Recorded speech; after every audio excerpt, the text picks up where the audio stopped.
What's going on? It is Jamil Jude, your artistic director here at Kenny Leon's True Colors Theater Company, and welcome to episode number eight of the True Colors podcast. It is always a pleasure to be here with you every Thursday, and this is unlike any other Thursday conversation that we have because we are prepping for our first community conversation that we'll host digitally. So today is a little precursor. I have an opportunity to talk to our associate producer, Miss Clarissa Crawford. Today, we'll talk a little bit about the Unsung Sheroes community conversation that we will host this weekend. Talk about her work that lies at the intersection of community and arts and activism, and get to know a little bit more about her as we gear up and get excited for the amazing panel conversation that we will have this Saturday. So without further ado, let me go ahead and introduce to the True Colors podcast, episode number 8. Hey Clarissa, how you doing? Hey, how are you, Jamil? I'm See, doing well. I had my angle all set, and Yeah, I then know. And then the split screen messed us up this time. yeah, But we're gonna get it right. We're gonna get it right. we're gonna get it right. But I'm excited to be here nonetheless. Well, thank you very much. I appreciate it, man. I've been having a blast. Anytime that I get an opportunity to talk to some fun people who are doing really great work, it's a real joy, and it's always a highlight of my week. I know that Thursday is coming up because my bald head starts to grow some hair on it, so it's letting me know that it's time to shave and get ready to go. So, Clarissa, man, for people who don't know you, don't have an opportunity to be familiar with your work, I would love to introduce you and talk a little bit about like, hey, how'd you get to Atlanta? How'd you get to be doing the work that you do? Yeah, well, first, thank you again for having me. I'm super excited to be here and just to share this space and this platform with you. So for those who don't know, my name is Clarissa Crawford. I do serve as the associate producer at True Colors Theater, among many other Yeah, yeah. many other jobs that I hold. But I have been producing for well over like 10 years now. And so I'm originally from Columbus, Georgia, military brat, but my dad ended up being stationed at Fort Benning, and I stayed in that area for quite some time before heading out to Statesboro, Georgia, to go to Georgia Southern University Okay, to shout out. receive a degree, yeah, in marketing, and then just figuring out what it was that I wanted to do with my life. And so for as long as I can remember, I've been playing around and coordinating events, all types of just like small events, birthday parties, little gatherings, whatever I could get my hands on. And so I began to kind of notice a pattern that I had for just being able to like organize details and people in a way to like create these experiences. So when I was on campus at Georgia Southern, I started to really get involved in a lot of extracurricular activities that later I would learn led me to, were producing activities. They weren't called such at that time. It was more like coordinator. I remember I was responsible for coordinating like homecoming week. I then started just doing like scholarship pageants. You'll be happy to know I actually was part of a collaboration that started Miss Kappa Alpha Psi down at down at Georgia Southern University. And so I really, yeah, just got into like creating these experiences and became obsessed with like putting things on the stage that really resonated with audiences. And so taking that along with like what I was learning in marketing just like led me to this path where once I graduated from Georgia Southern, I started just trying to find and secure every opportunity I could to produce, Mm-hmm. long story short. So eventually I got into catering. For a long time, I went into the government sector, actually working to produce large conferences for the CDC. And so from there, I was like, all right, this is fun working, very important work that was being done, but I wanted to like be like more creative. So I thought I wanted to go into like film and TV. Theater wasn't on my mind just yet, but I ended up deciding I wanted to go out to LA to just like learn the lay of the land. So I went out and decided to enter into a program at the California Institute of the Arts, where I actually ended up enrolling into their producing program, which focused heavily on theater. And so it was just like I kind of stumbled into it. I thought I was following. There was a particular producer whose path I was trying to follow. And I thought that they were an instructor at Cal Arts, and they weren't. But I had like gone through like all this process and ended up like meeting some really dope people. And I knew I wanted to be out in LA. And so like a door opened. There was my mentor, a lady who ended up becoming my mentor later on, named Carol Bixler, who just like took me under her wing. And yeah, the journey just started from there. And that's like where I really learned what it meant to be a producer, right? And so I was doing a lot of, that was my first real engagement with theater. In the process of like building what goes on the stage, like being in that deep work, and in that process and building a team to make that all happen. So I went through that program and learned so much, made a lot of beautiful connections at Cal Arts in LA, and ended up coming back here because I just love the South and LA wasn't for me. And I was trying to figure out what it was I wanted to do. So I did a lot of like freelance work, and that afforded me opportunities to work with like BET. So I went on the road with BET, like working and doing digital components for all of their live experiences. So like the BET Awards, the Soul Train Awards. There were like different private events that they would host for just VIP stakeholders. So I learned a lot, made connections through there. But I was still looking for like some deep meaning, like I wanted some substance to the work that I was producing. Not saying that like I wasn't getting anything out of what I was doing, but the people that I had met going through that process at Cal Arts had this really beautiful way of just like looking at the world and creating art and producing art. And I really wanted to embody that in my work. And so eventually I started working with community organizers. And the way that I entered into that work was just like taking what I knew about managing resources and processes.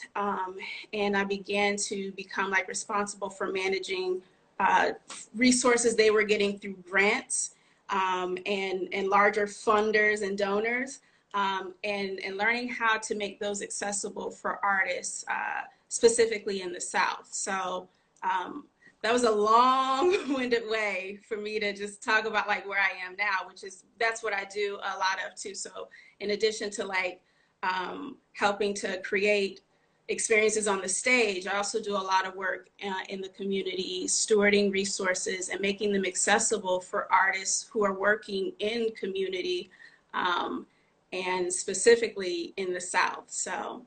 Well, word. I mean, like, you know, what we are finding with this podcast is that our journeys, whenever I'm talking to people, are the things that people are tuning into, and what people are like, oh, hey, I didn't know that I could pair my interest and I can go get into a postgraduate program that I can learn producing, but then I can find a way, because I want to be in community, to connect people to resources. And also there are individual artists who listen to this all the time, like, oh, well, I'm a Southern artist. I didn't know that there is someone who could facilitate me getting access to funds. So, you know, this is why we have you here, so that people know that not just your pathway is viable and you can get to where you are through it, but that you, the person who you are, can help connect people to the things. And your connections are really one of the things that I love about just the work that you do, and your connection to community, and wanting to find a way to ensure that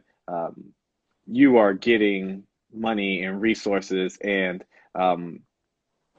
to the people who are going to make the work, right? And that's Yeah, what producing is, right? That is what producing is. I tell people all the time that exactly what it is. as a producer, I am just trying to make sure that the people who have the ideas are getting connected to the people who want to hear those ideas. Yeah, and I feel like really, really blessed to be able to like be doing the work that I do because often like I just, I am like I have an eye for like spotting talent or I can spot a good story. But like I'm not the person you want writing that story or telling that story necessarily. And so like I admire artists so much. And often like what I love about theater, what I love about the process of making and like presenting art is just like the talent behind it that's doing it because I'm like, you're saying what I want to say. Like you're helping me to feel the things I want to feel. Like I can't articulate it in that way. But like these are the people that are just like really helping to like amplify our voices in a way that we might not be able to. And so since I can't do that, what I can do is help you to better be able to present that with, resources or whatever time, however I can do that. And so it makes me feel like in a way I'm part of that in a Well, way, you are. in a Yeah, way yeah. I am, right? Like I'm a part of that process. So it's Well, super dope. what you said reminded me of that moment where I said, "Oh, I'm not a playwright, right? Like Yeah. I can see the story and I can hear it in my head, but getting it down on the blank page is not my thing." But the thing that I love about producing is what I heard you just reflect back is that as producers, we are able to uplift those artists that are speaking to the moment, speaking to something that is universal, something that is essential, something that when we hear it, when we feel it, impacts our lives in such a way. And I think producers are artists, right? Like maybe this is just Yeah. my, my producer No, prerogative you're showing. right. I think It's we're an artists too, art. but it's definitely an art form. Yeah. But it is when people ask me, well, do you like directing more, or do you like producing more? I said, well, they're so different, but Yeah. getting I love that moment where the audience hits, the play hits, the actors are doing their thing, the directors are doing their thing, and that confluence, man, when that thing hits, that Yes. shit is just like it's It's gold to me. it's like and it's such a high and like I feel like they're like because that moment they're like I have a collection of like that moment. It's like the Yeah, moment and then you look out, you look around and you're like it hit and it's yeah, just like it's the best feeling in the world and I feel like I'm always trying to be engaged in processes to recreate that feeling because yep. like Chase that that's high. yeah that's the Yeah, yeah, why right like yeah, that yeah. is the That's the why why. so it's yeah I love it I love Yeah, it man. When I know one of those moments, always for me, are the community conversations that we've been yeah rolling out at True Colors over the last several years. And we're really excited to have you host this panel where we'll be talking about unsung sheroes here in this season of the She Griot. We wanted to yeah make sure that we highlight women in our community who may not get as much accolades and the flowers. We've been talking over the last several weeks about getting people their flowers while they're still around to receive them. Clarissa, man, give us the tease. Tell us about this Unsung Shero community conversation and what should we be looking forward to? yes so we I'm so excited about this panel and I first of all I just want to we had talked about like we were planning for this like a while ago, right? And Yeah, yeah. so and a lot has happened since we initiated those plans. And so I've just been reflecting like this is the space, this is the time where we're thinking about everything, right? Because we Hmm. have the time to do that. And so I've just been thinking about like how our panel has lined up and the amazing women that we're going to have an opportunity to speak to over the weekend. And I think it's so, so beautiful. So we have Dr. Catherine Foster Rowell, who is a councilwoman for the city of South Fulton. Hmm. We're going to also have Bishop Carolyn Tyler Gidry, who is the 102nd elected and consecrated bishop of the AME Church, but retired. Hmm. Um, we're going to have Goshe Hawkins, who is a well-known business owner and celebrity health hairstylist here in the community.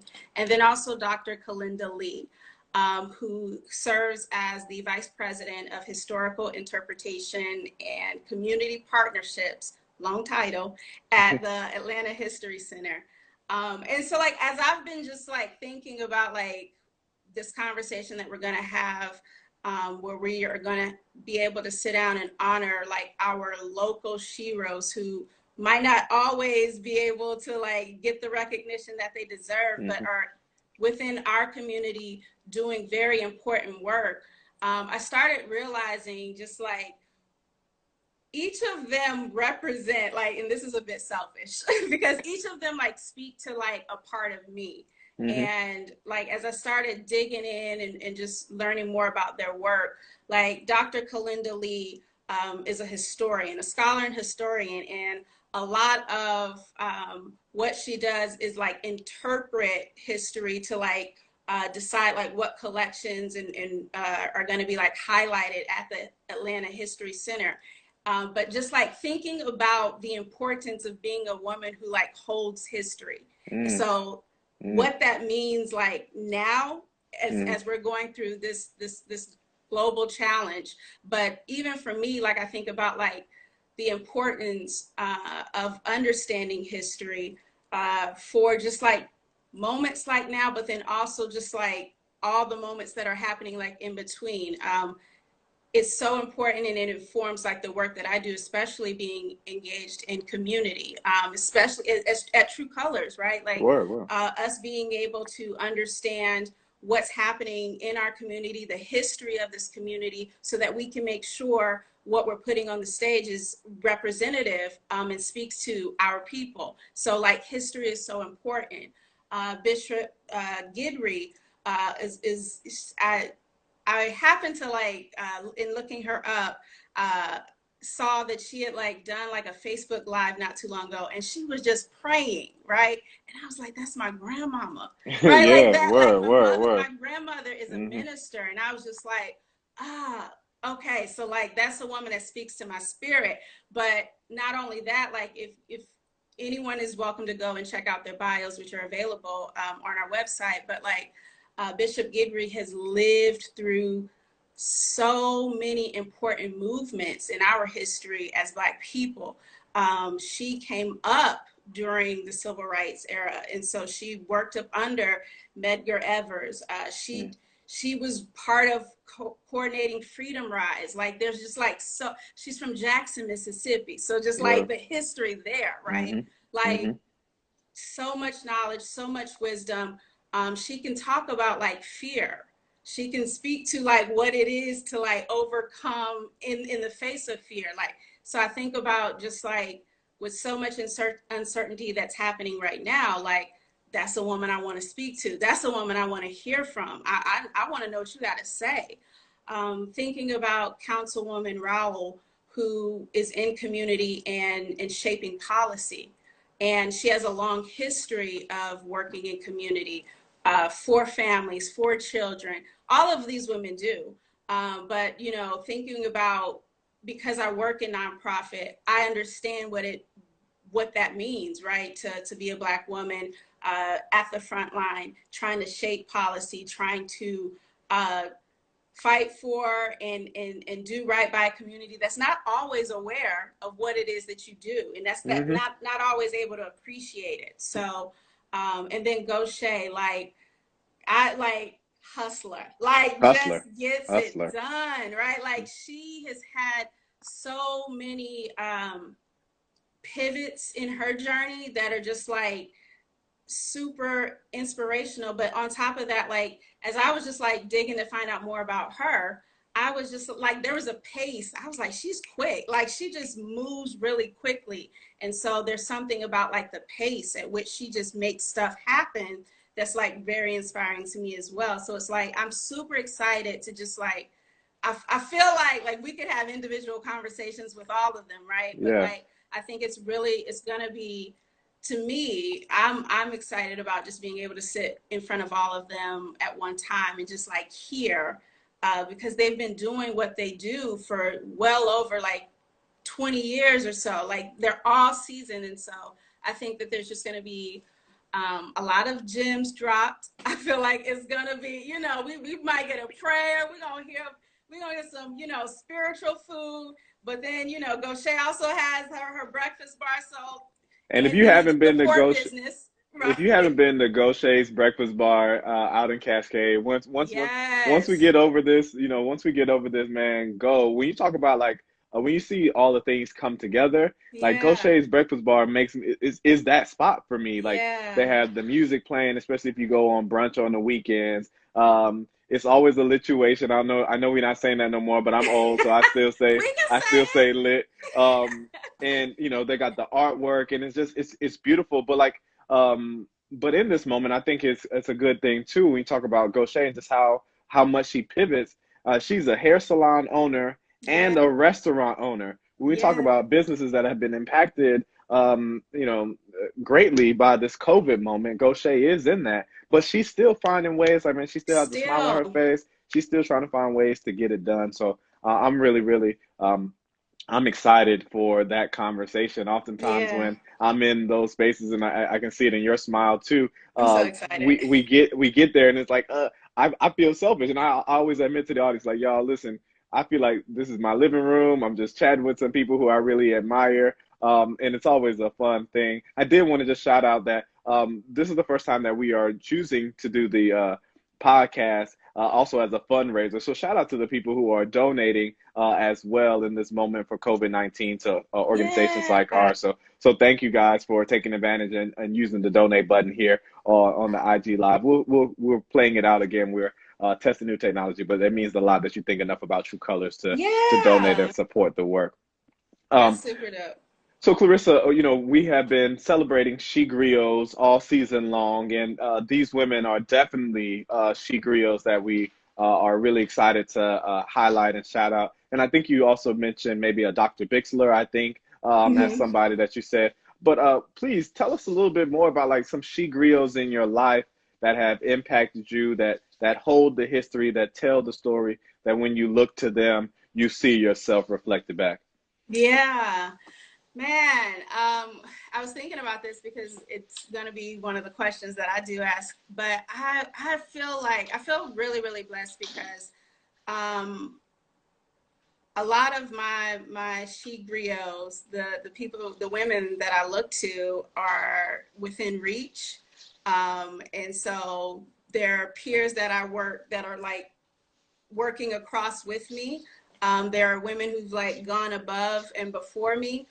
So I'm thinking about like, you know, in my work right now, there's a young lady I work with named Ashley Walden Davis, who's amazing.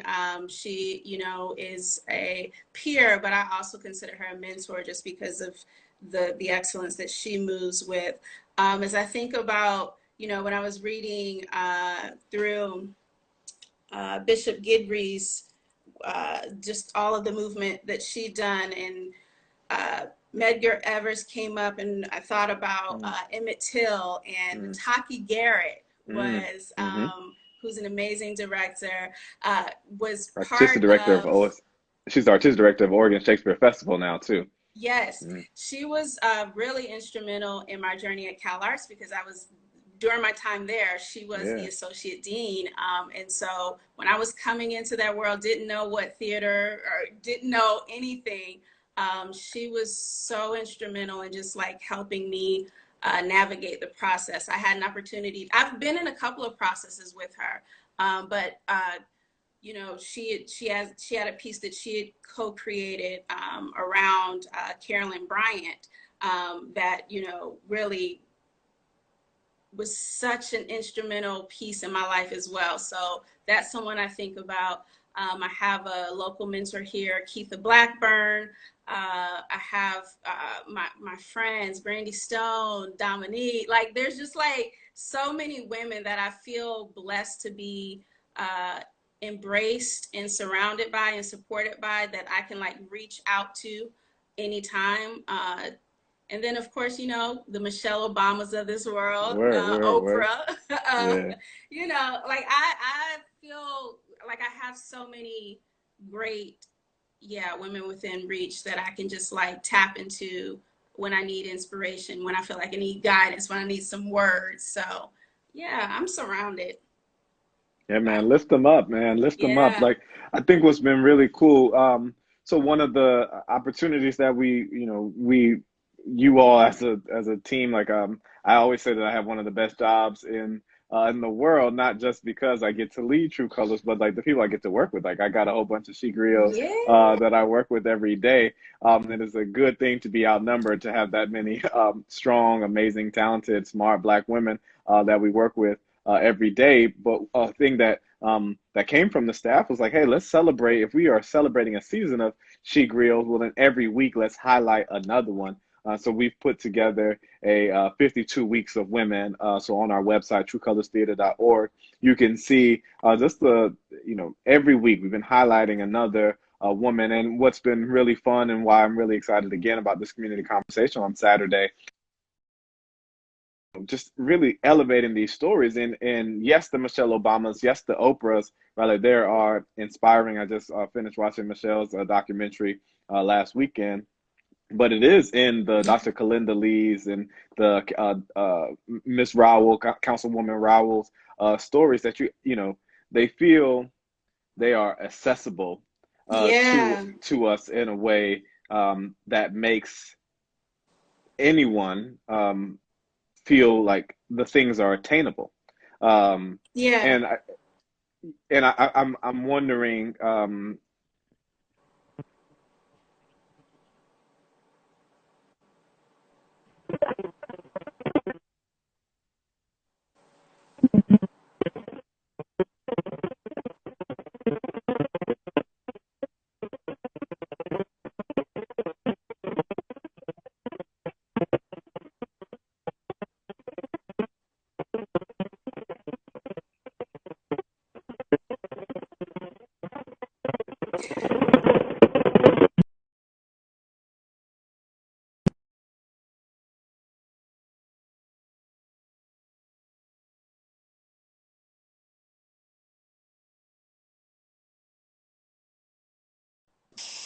Are we Uh-oh. back? We're back. Okay. So I just missed I all think. of what you said. Oh, it's all good. I don't know what happened there, but I don't either. And I'm not sure if that was on my end or yours. I can't tell. good.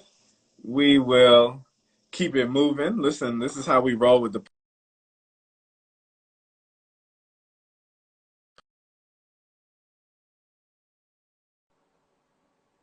Can I be heard? Can I be heard? I can hear you. It might You be can on hear my me? end. I can hear you. Okay. No, Yeah. No, I I think feel we're like, all yeah, we right. gotta Listen, this is take, we're gonna have to technology, take, dude. I was about to say, I'm learning that we just have to pause and like take a breath for technology during these days, because like it's gonna do what it's gonna do. Yeah, man.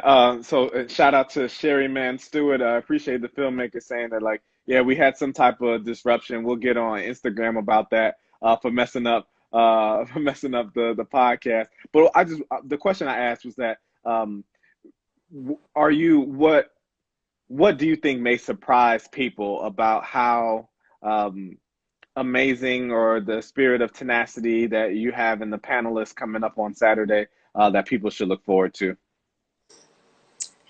Yeah. Um, I think that I feel like a lot of the gems that I'm pretty sure are going to be dropped are going to be um, things that just like remind us that like what they're doing, Hmm. anybody could do, right? Yeah, Like word. everybody has an opportunity to be great. Everybody can be, anyone can be a shero, anyone can be Hmm. a hero. And so I feel like I think that a lot of what we're gonna find and hear throughout their stories is while they're amazing, like they're very relatable, they're very human, they're very accessible. And I think that like we're going to just like see ourselves so much in them that we're going to be like affirmed and like, yeah, actually I can do that. I do that.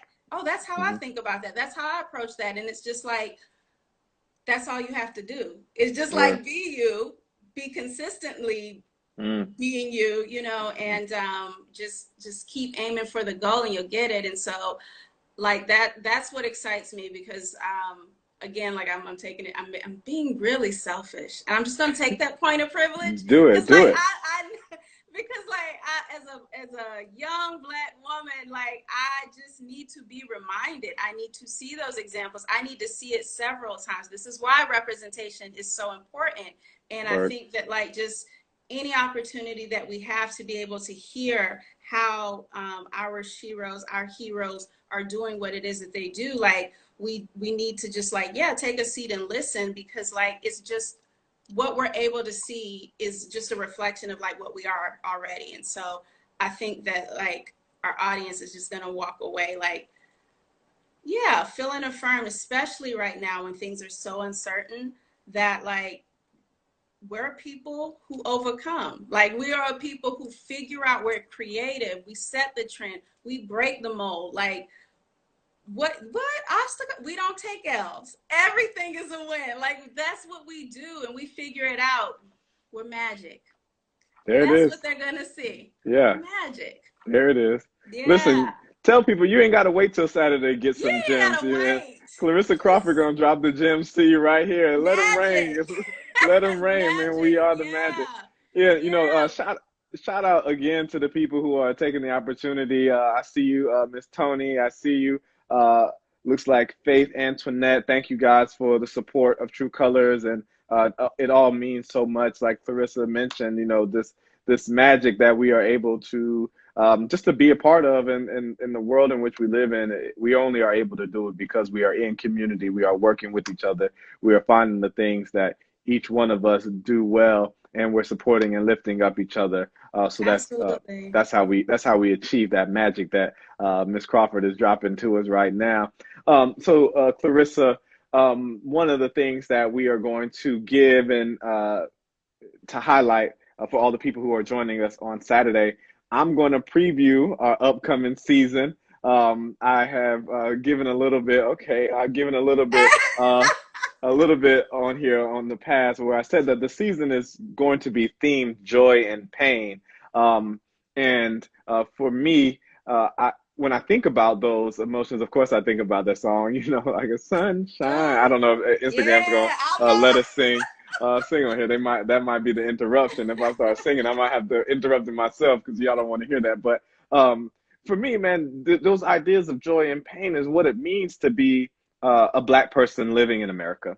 That we live with those things at the same time. You just mentioned it, that we are a people who overcome. We are a people who make the best out of bad situations. We are a people who, even in death, we have second line parades in like New Orleans culture. We figure out how to celebrate. We are also people who, as we have witnessed recently, that the things that should inspire joy, jogs, playing video games with family members, driving, being in the park, playing with the water gun like I used to when I was a kid, can immediately turn into something tragic, right? When you think of joy and pain and those dual emotions, and where some people want to see them as diametrically opposed, and but the intersection is where we live. What do you think about when you think about joy and pain? Man, in this moment, just thinking about there's like who continue to have their lives taken from us. I think about my siblings, my brother specifically, right? And I have a younger brother who is like unapologetically himself, like, and is, you know, rough around the edges. And I get so much joy of like seeing my brother move through the world like unapologetically. And so when I hear and I see and I witness in lives taken unjustly, like the pain of that like is I'm always reminded of, I think about my brother. And so like the way that I resolve when I, as best as I can, is to think about like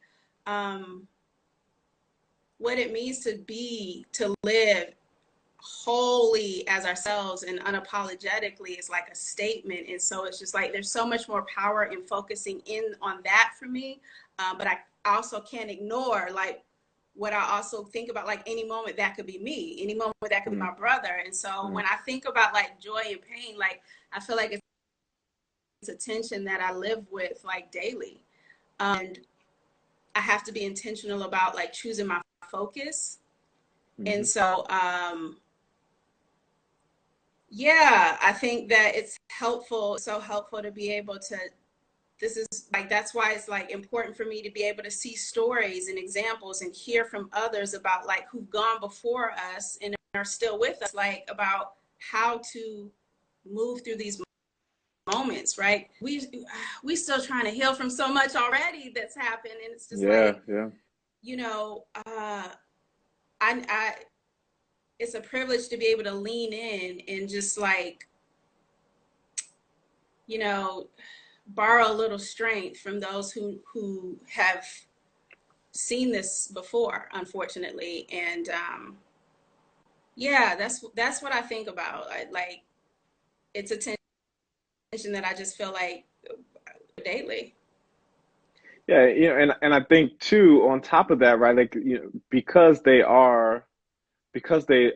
exist at the same time, is that when we think about the pains, which are always so present and always accessible, I think it's so important for us to think about joy. I've been asking artists in the lead up to this season announcement, just asking them like, hey, what sparks joy in you? Like, what are the things that as soon as you think about it, you start to smile, you start to relax, your shoulders lean back a little bit, and I've been thinking about just this moment, right? Like there are so many things to be scared about and nervous about. Yeah. And, you know, I've talked on this podcast every week. I encourage people to stay indoors, stay safe. This is affecting us in ways that is not affecting other people. But I'm also seeing, you know, anytime I open up IG, like we got a dance challenge or we got this type of challenge. And we're still finding ways to celebrate and to connect with one another. So in this time, Clarissa, what are the things that are bringing you joy?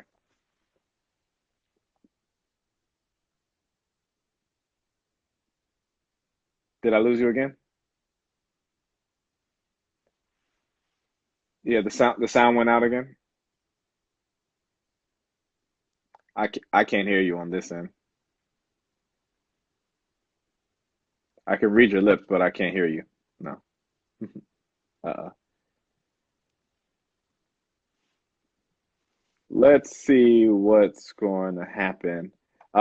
Let's try this. What happens if we sign out? I'll invite you back and then you come back in. Let's see if that works.